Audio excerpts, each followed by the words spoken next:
Hey everyone, welcome back to my channel. My name is Oswa and I am so excited to have you here. In today's video, I'll be reviewing EF Ultimate Break's London, Paris, Amsterdam trip. Now, full disclosure, I am an ambassador for EF Ultimate Break, but I'm not sponsored or paid by them in any way. All my opinions are completely my own and honest in this video. That being said, if you'd like to book a trip with EF Ultimate Break in the future, I have a link in the description that'll get you $100 off your first trip with them. If you click the link, it'll activate my code UAOSWA100. Also, if you see me looking over here, it's just because I have a bunch of notes typed up, so that way I don't miss anything throughout the video. So I did the London, Paris, Amsterdam trip back in April of 2024. This trip is 10 days long and it covers 3 cities. 2 of those days are travel days, so you'll get a total of 3 days in London, 3 days in Paris, and 2 days in Amsterdam. EF offers this trip in both essential style and plus style. I personally chose to do the essential style just because 1, it was more affordable, and 2, I was going by myself, so I didn't mind staying in a hostel. I will be covering pretty much everything about this trip in this video, starting with flights and transportation.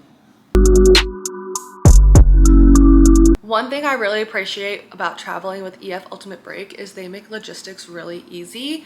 If you choose, they can book your flights for you, and that way you'll also get airport transfers, so transportation to and from the airport to the hotel and vice versa.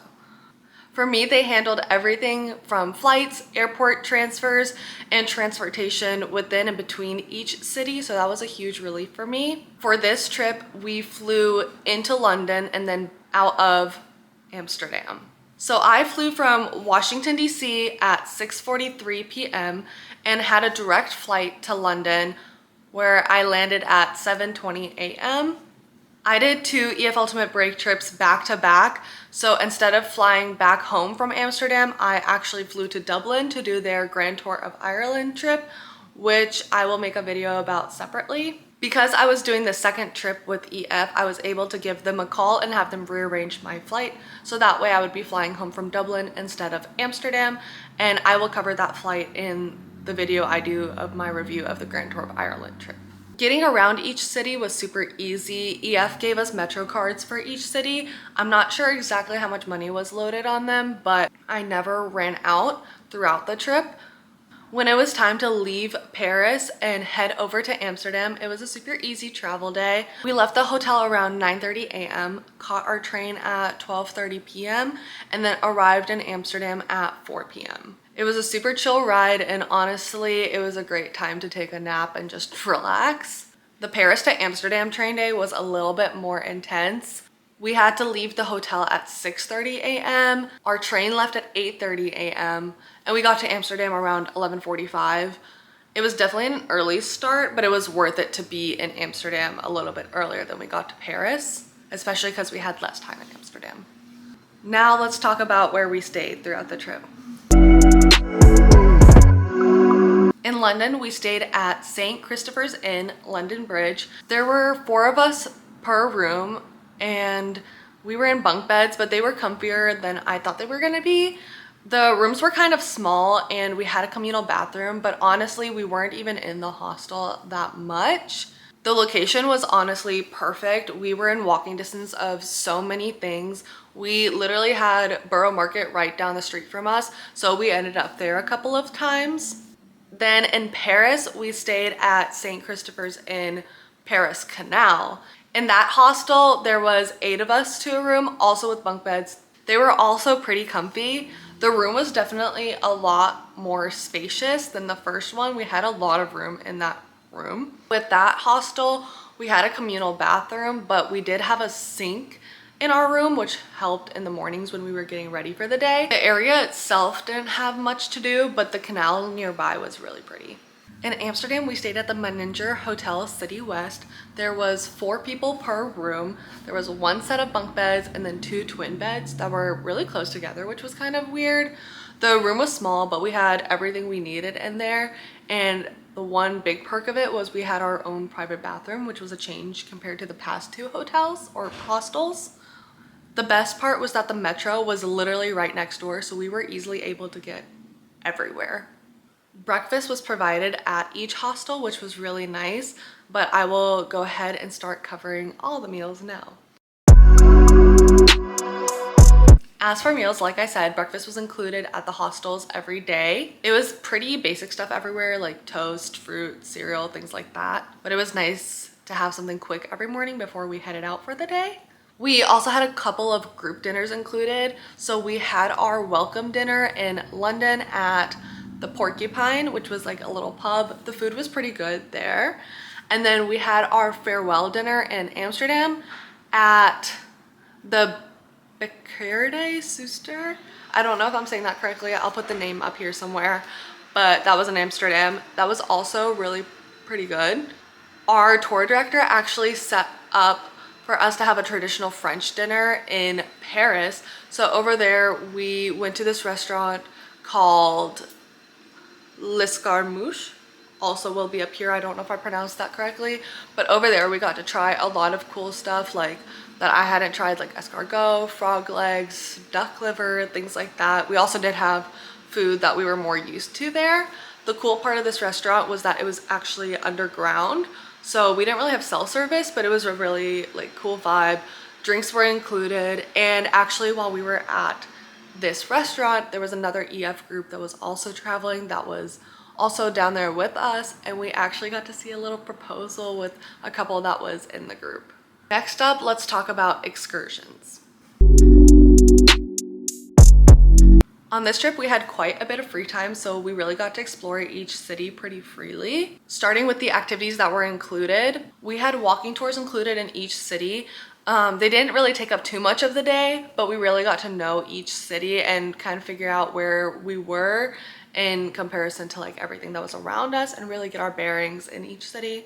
In Paris, we also got to do a river cruise on the Seine River. That was a beautiful way to see the city from a different perspective. During the river cruise is when we got to see the Eiffel Tower for the first time, which literally made 10-year-old me's dreams come true. It was so beautiful and so like amazing to see it so up close. I still can't get over that first moment seeing it. I instantly called my mom, my now husband, like I had to show everyone the Eiffel Tower. And then before we did that river cruise, we actually went to a grocery store. Well, a lot of us went to a grocery store and picked up some food. So we ate that on the boat. And so that was kind of our dinner for that night. Moving on to EF optional excursions. When I went, EF offered 3 optional excursions, so 1 in each city. I personally chose to do all 3 of them. In London, we did kind of a combo excursion. So first we got to ride the London Eye, and then afterwards we did a little English tea cruise. The view from the London Eye was amazing, and we really got to see the whole city from up there. Then the tea cruise was super relaxing. They provided actual tea and some little finger food, snacks. It was really nice. And we cruised past all the iconic landmarks while sipping on tea. In Paris, we did a day trip to Versailles, which was honestly stunning. We got access to both the gardens and the actual palace. So we did a walk throughout the gardens and then we got to the palace. It was kind of cold the day we went, so even though we really enjoyed the gardens, we probably didn't enjoy it as much as we would have if it was warm when we went. But going inside the palace, it was a little bit crowded, but it was really pretty to see everything, and I didn't picture it to be as big as it was, so that was a nice surprise. They were tending to the gardens there to prepare for the Paris Olympics while we were there, so we didn't even get to see it as full to how it usually is, but even then it was still really beautiful, so I can only imagine how it is when it's actually fully tended to. Then in Amsterdam, we did a countryside bike tour.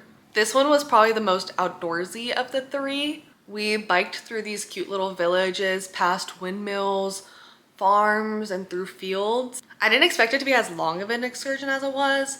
This excursion also included a stop at a little cute, I want to say cafe almost, but we got to eat crepes there, and they were some of the best crepes I've ever had actually. So it was nice to have some food along the way. If I were to do this trip again. I personally wouldn't do this excursion again just because it took up a lot of the day and we already didn't have much time in Amsterdam.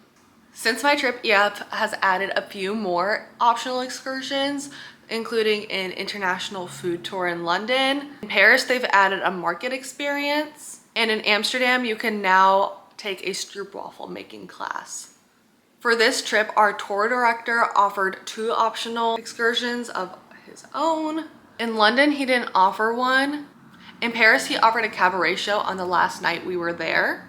I opted out of doing this one. Some people who did the excursion told me later that they kind of wish they hadn't and actually had spent more time in the city instead. In Amsterdam, he offered a canal cruise, which I did opt in to do, and I really enjoyed that one. We got to see so much of the city, and then there was unlimited drinks like beers and sodas included as well. As for everything I did in my free time, in London, we got to walk around and explore quite a bit. So I explored Borough Market, walked by Buckingham Palace, went throughout Camden Market, saw Abbey Road, and a lot of us went to some bars and clubs the first night.